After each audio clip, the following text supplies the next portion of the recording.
Shalom saudaraku yang dikasihi Tuhan Yesus Kristus. Selamat pagi, salam sejahtera untuk kita semuanya. Selamat datang kembali di Renungan Rohani pagi hari ini. Semoga saudara yang terkasih dalam keadaan sehat selalu, kiranya damai dan sukacita Roh Kudus melimpah di dalam hati dan pikiran saudara saat ini. Sebelum kita mulai renungan pagi ini, marilah kita bersama-sama berdoa. Tuhan Yesus, terima kasih sudah membangunkanku pagi hari ini. Terima kasih atas penyertaan dan perlindungan Tuhan. Semua karena karunia Tuhan aku dapat bangun dengan pagi hari ini. Aku menyerahkan seluruh aktivitasku hari ini ke dalam kuasa tangan Tuhan. Jauhkanku dari yang jahat, ya Tuhan. Tuhan Yesus, tolong lindungi dan berkati aktivitasku hari ini. Tolong berkati juga keluarga dan teman-temanku, Bapa Surgawi, oleh karya Roh Kudus. Tolonglah aku untuk menjauhi segala sesuatu yang melukai hati-Mu. Ampunilah segala dosa kami, ya Tuhan. Dalam nama Tuhan Yesus, aku sudah berdoa. Amin. Sahabat saudara rohani, pembacaan ayat emas Alkitab renungan kita hari ini terambil dari Wahyu 21 ayat 1 sampai dengan ayat 6. Lalu aku melihat langit yang baru dan bumi yang baru, sebab langit yang pertama dan bumi yang pertama telah berlalu, dan laut pun tidak ada lagi.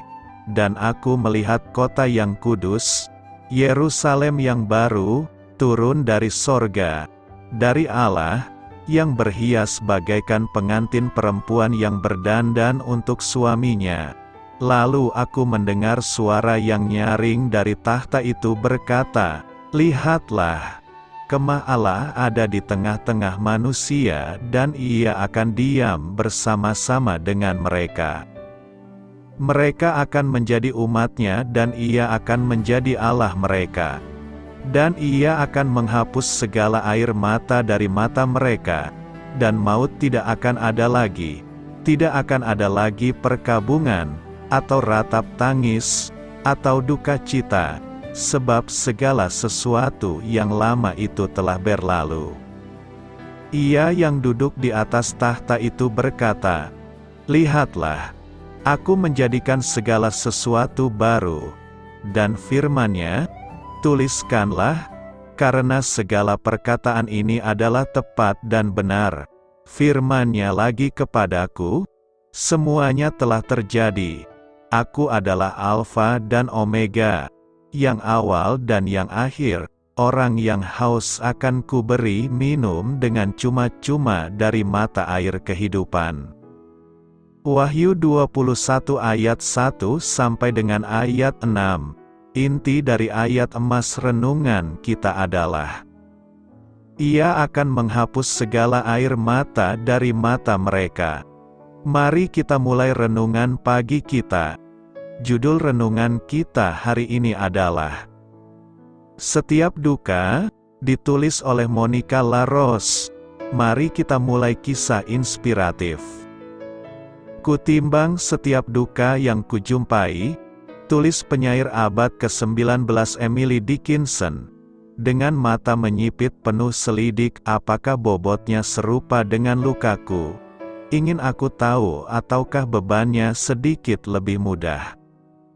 Puisi tersebut merupakan perenungan yang mendalam tentang kecenderungan manusia untuk terus mengingat-ingat bagaimana mereka telah dilukai di sepanjang hidup mereka. Dickinson mengakhiri puisinya, hampir seperti bimbang, dengan satu-satunya pelipur lara yang ia dapatkan, penghiburan dari luka tusukan paku, saat memandang Kalvari, dan menemukan lukanya sendiri tercermin dalam luka Sang Juru Selamat, masih tertegun saat menyadari ada luka yang tak berbeda dari lukaku sendiri. Kitab Wahyu menggambarkan Yesus, Juru Selamat kita, sebagai anak domba yang seperti telah disembelih. Luka-lukanya masih terlihat, luka-luka yang diperolehnya karena menanggung di dalam tubuhnya sendiri dosa dan keputusasaan umatnya. 1 Petrus 2 ayat 24 sampai dengan ayat 25, supaya mereka dapat memperoleh hidup dan pengharapan yang baru. Kitab Wahyu juga menggambarkan suatu hari di masa depan ketika Sang Juru Selamat akan menghapus segala air mata dari mata setiap anaknya. Wahyu 21 ayat 4. Tuhan Yesus tidak akan mengecilkan rasa sakit mereka, melainkan sungguh-sungguh melihat dan mempedulikan kedukaan mereka masing-masing, sambil mengundang mereka untuk masuk ke dalam realitas hidup yang baru dan utuh di kerajaannya. Di sana, maut tidak akan ada lagi, tidak akan ada lagi perkabungan, atau ratap tangis, atau duka cita. Di sana, air yang menyembuhkan akan mengalir dengan cuma-cuma dari mata air kehidupan.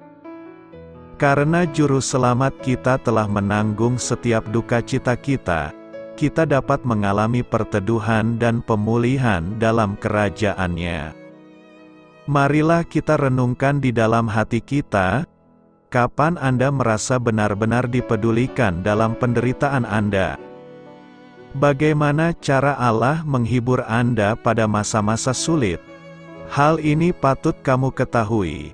Ketika diasingkan di Pulau Patmos, Wahyu 1 ayat 9, Rasul Yohanes mendapat gambaran sekilas tentang apa yang harus segera terjadi ketika Yesus kembali untuk memerintah dunia sebagai Raja. Allah akan menghakimi dan menghukum dunia yang berdosa dan tidak percaya, yang penuh kefasikan dan kejahatan. Iblis akan dilemparkan ke dalam penghukuman kekal. Wahyu 20 ayat 10. Dalam penglihatannya yang terakhir, Yohanes melihat langit yang baru dan bumi yang baru. Wahyu 21 ayat 1. Suatu penggenapan dari janji Allah dalam Yesaya 65 ayat 17 sampai dengan ayat 25. Para ahli Alkitab mengatakan bahwa baik Yesaya maupun Yohanes menggambarkan tentang surga, yakni, kemah Allah, tempat Dia akan diam bersama-sama dengan umatnya untuk selamanya.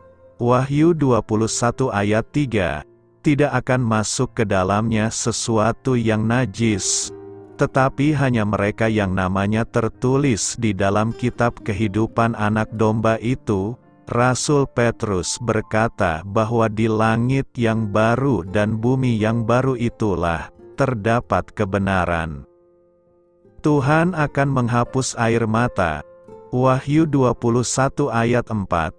Dan Ia akan menghapus segala air mata dari mata mereka, dan maut tidak akan ada lagi, tidak akan ada lagi perkabungan, atau ratap tangis, atau duka cita. Sebab segala sesuatu yang lama itu telah berlalu. Air mata merupakan ciptaan Tuhan yang disediakan dalam tubuh manusia. Air mata itu sengaja diciptakan Tuhan untuk menjaga tubuh kita sendiri. Fungsi air mata yang pertama, bisa mengangkut asam dan zat gizi ke mata. Tidak terdapat kelenjar darah pada kornea sehingga bagian ini tidak dapat mendapat zat yang diperlukan. Jadi air mata bekerja untuk mengatasi hal tersebut. Kedua, untuk mencegah masuknya berbagai macam bakteri atau virus yang terkandung pada benda asing atau kotoran ke dalam mata. Mata juga mengandung polusi yang jumlahnya sangat banyak, lebih dari yang Anda ketahui.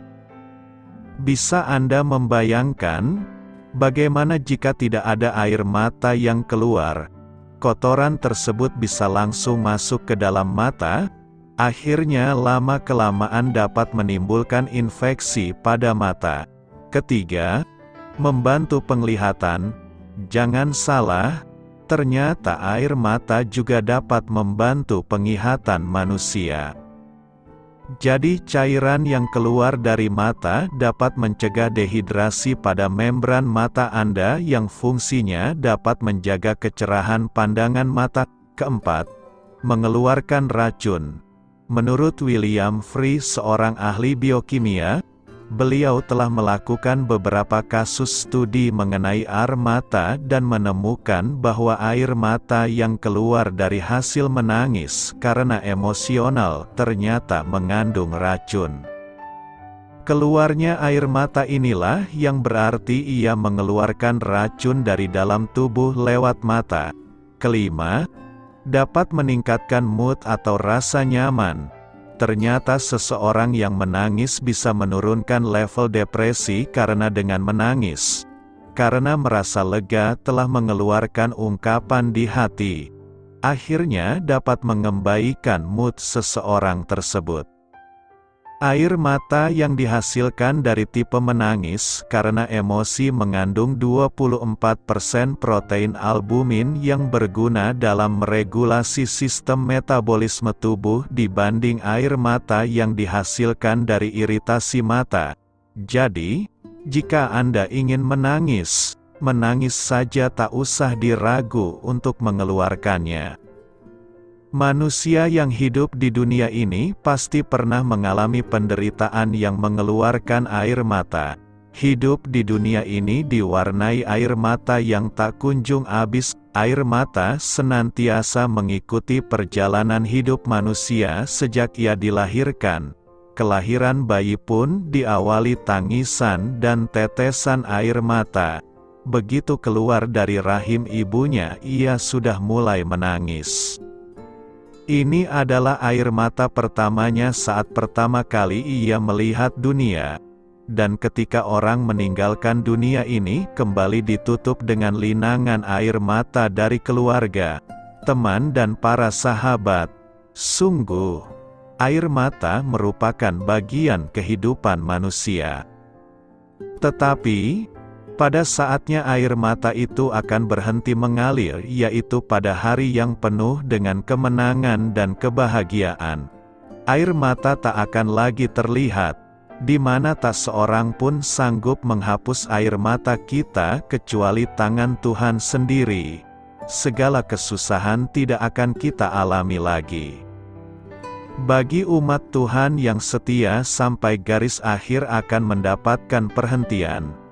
Janji firman-Nya mengatakan bahwa kita tidak akan menderita lapar dan dahaga lagi, dan matahari atau panas terik tidak akan menimpa kita lagi. Sebab anak domba yang di tengah-tengah tahta itu akan menggembalakan kita dan akan menuntun kita ke mata air kehidupan, dan Allah akan menghapus segala air mata dari mata kita. Ayat ini sering dipakai untuk menjadi kekuatan dan pengharapan bagi kita yang sedang mengalami pergumulan atau kedukaan. Tetapi apa maksud dari ayat ini? Bagian firman ini akan lebih jelas ketika kita membandingkannya dengan Kejadian 3, yang menyatakan tentang kejatuhan manusia ke dalam dosa. Ketika manusia jatuh ke dalam dosa, ada konsekuensi yang terjadi dalam kehidupan manusia. Ada kesakitan, penderitaan, sakit penyakit, pergumulan kehidupan, dan kematian. Hal ini menjadikan hidup manusia penuh dengan air mata dan kesedihan karena beban kehidupan terkadang bisa menimbulkan keputusasaan. Sebaliknya, ketika waktunya tiba maka air mata itu akan dihapus. Perkabungan dan ratap tangis atau duka cita tidak ada lagi karena segala sesuatu yang merupakan konsekuensi dosa telah berlalu. Pada akhir zaman, langit dan bumi yang baru, dosa dan juga konsekuensinya sudah tidak ada lagi. karena memang dosa dan konsekuensinya tidak mendapat tempat dalam kekudusan Tuhan. Lalu bagaimana kita menghidupi hal ini sebagai orang percaya yang masih hidup di dunia yang berdosa ini? Memang selama kita masih hidup dalam dunia, maka konsekuensi dosa itu masih bisa kita alami. Kita masih bisa mengalami sakit penyakit, kesulitan hidup, dan kedukaan yang semua itu kadang membuat kita mencucurkan air mata. Bahkan kematian pun akan menjadi bagian kehidupan kita. Namun, di dalam Kristus, kita memiliki pengharapan bahwa sakit penyakit, kesulitan, kedukaan, bahkan maut sekalipun tidaklah lagi dapat menguasai kehidupan kita. Kita masih bisa mengalami semua itu. Tetapi Kristuslah sekarang yang menguasai kehidupan kita, sehingga kita dikuatkan dalam menghadapinya. Bahkan kematian akan berganti dengan kehidupan kekal bersama Tuhan. Inilah yang menjadi pengharapan bagi setiap orang percaya di dalam Kristus. Dia telah mati dan bangkit mengalahkan maut. Tuhan tidak akan selamanya membuat hidup kita menderita dengan air mata kesedihan. Tuhan pasti akan menggantikan air mata kesedihan dengan mata air kehidupan. Karena itu, janganlah terus bersedih dan larut dalam penderitaan kita, sebab Tuhan menciptakan air mata sangat baik untuk kesehatan tubuh jasmani kita. Namun tidak selamanya kita berada dalam zona kesedihan, tetapi Tuhan juga menyediakan mata air kehidupan yang akan kita nikmati. Doa saya menyertai saudara sekalian.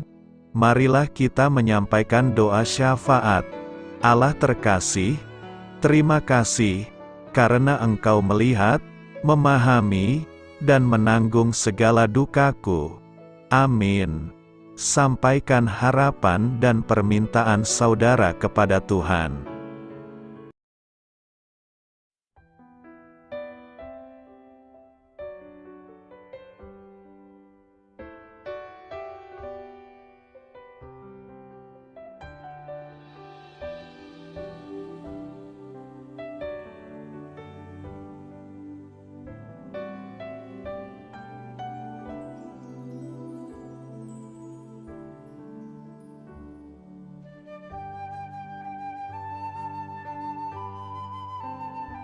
Marilah kita renungkan sahabat saudara rohani. Demikianlah renungan firman Tuhan pagi hari ini. Semoga menjadi berkat dalam hidup kita. Dan sebelum kita memulai segala aktivitas kita pagi hari ini, marilah kita berdoa. Selamat pagi Bapa, malam hari telah berganti pagi. Kehidupan baru telah Engkau berikan kembali bagi kami. Bapa Surgawi, tolonglah aku menyadari kebutuhan orang lain, supaya aku dapat membagikan apa yang telah Engkau berikan kepadaku. Pada saat aku membutuhkan, berilah aku keyakinan bahwa Engkau akan mencukupkanku, melalui orang-orang yang mengasihi-Mu, bukan karena kami pantas atau layak, namun karena kasih karunia-Mu kami boleh ada, sebagaimana kami ada di pagi hari ini. Terima kasih Tuhan, atas kesempatan baru yang telah Tuhan berikan kepada kami, untuk bisa memperbaiki diri agar kami bisa lebih layak di hadapan-Mu. Hari ini kami serahkan semua perkara dan kesulitan yang akan kami lalui ke dalam tangan-Mu. Biarkanlah kami bisa memuliakan-Mu dalam segala aktivitas yang akan kami lakukan. Amin. Biarlah firman Tuhan menjadi pengingat untuk kita semua, bahwa tuntunan dari Roh Kudus akan selalu memberi jalan keluar bagi setiap permasalahan hidup kita, dan memberi kedamaian di hati kita. Sampai jumpa di renungan pagi saudara rohani berikutnya. Kiranya Tuhan selalu memberkati saudara semua hari ini. Amin. Shalom.